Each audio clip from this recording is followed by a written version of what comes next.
നമസ്കാരം. പശ്ചിമേഷ്യയിൽ ആളിപ്പടരുന്ന യുദ്ധം പുതിയതും അതീവ അപകടകരവുമായ ഒരു ഘട്ടത്തിലേക്ക് പ്രവേശിച്ചിരിക്കുകയാണ്. ഇതുവരെ സൈനിക കേന്ദ്രങ്ങളെയും വാർത്താവിനിമയ സംവിധാനങ്ങളെയും ലക്ഷ്യം വെച്ചിരുന്ന ഇറാൻ ഇപ്പോൾ ഇസ്രയേലിന്റെ ജനജീവിതത്തിന്റെ ആധാരശിലകളായ അടിസ്ഥാന സൗകര്യങ്ങളെ നേരിട്ട് ആക്രമിക്കുന്ന ലിവ്ലിഹുഡ് ഫെയർഫെയർ അഥവാ ജീവനോപാധികൾക്ക് മേലുള്ള യുദ്ധതന്ത്രം ഉപയോഗിച്ചു തുടങ്ങിയിരിക്കുകയാണ്. കഴിഞ്ഞ രാത്രി ഇസ്രയേലിന്റെ ഹൃദയഭാഗമായ ടെൽ അവീവിന് സമീപമുള്ള ബെനൈ ബ്രാഗ് നഗരത്തിലുണ്ടായ മിസൈൽ ആക്രമണം ഇതിന്റെ വ്യക്തമായ തെളിവാണ്.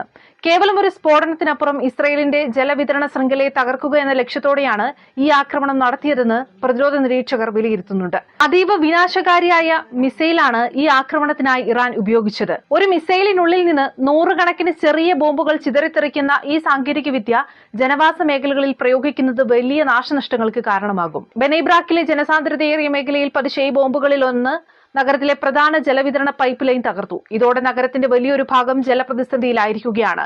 യുദ്ധമുഖത്ത് സൈനികരെ നേരിടുന്നതിനു പകരം സാധാരണക്കാരുടെ കുടിവെള്ളവും ഭക്ഷണവും മുടക്കിക്കൊണ്ട് ജനങ്ങൾക്കിടയിൽ പരിഭ്രാന്തിയും അരാജകത്വവും സൃഷ്ടിക്കുക എന്ന പുതിയ തന്ത്രമാണ് ഇറാൻ ഇവിടെ പയറ്റുന്നത്.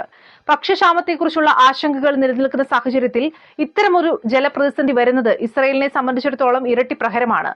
സൂപ്പർ മാർക്കറ്റുകളിലെ ഒഴിഞ്ഞുകിടക്കുന്ന ഷെൽഫുകളും തടസ്സപ്പെട്ട വാർത്താവിനിമയ ബന്ധങ്ങളും ഉണ്ടാക്കിയ പ്രത്യാഘാതങ്ങൾക്ക് പിന്നാലെയാണ് ഇപ്പോഴുള്ള കുടിവിതരണ പൈപ്പുകളും തകർക്കപ്പെടുന്നത്. ഇത് ഇസ്രയേലിന്റെ സിവിൽ ഡിഫൻസ് സംവിധാനങ്ങൾക്ക് വലിയ വെല്ലുവിളിയാണ് ഉയർത്തുന്നത്.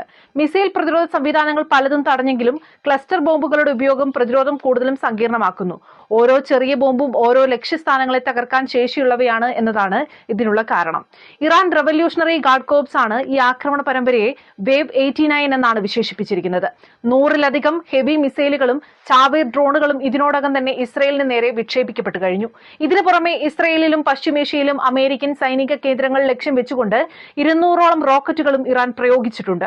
ഇത് കേവലം ഒരു തിരിച്ചടിയല്ല, മറിച്ച് അമേരിക്കൻ ഇസ്രയേൽ സഖ്യത്തെ പൂർണ്ണമായും തളർത്താനുള്ള ആസൂത്രിത നീക്കമാണ്. പശ്ചിമേഷ്യയിലെ സംഘർഷം കേവലം അതിർത്തി തർക്കങ്ങളിൽ നിന്ന് മാറി മാനുഷികമായ വലിയൊരു ദുരന്തത്തിലേക്ക് നീങ്ങുകയാണ്. കുടിവെള്ളവും ഭക്ഷണവും യുദ്ധായുധങ്ങളായി മാറുന്ന ഈ സാഹചര്യം അന്താരാഷ്ട്ര സമൂഹത്തെ വലിയ രീതിയിലാണ് ആശങ്കപ്പെടുത്തുന്നത്.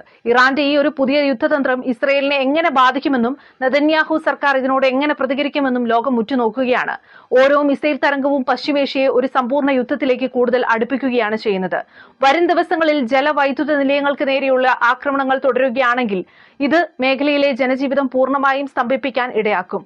നമുക്ക് മുന്നിൽ ഇപ്പോൾ തെളിയുന്നത് ആധുനിക യുദ്ധ തലമുറയുടെ ഏറ്റവും ക്രൂരമായ ഒരു മുഖമാണ്.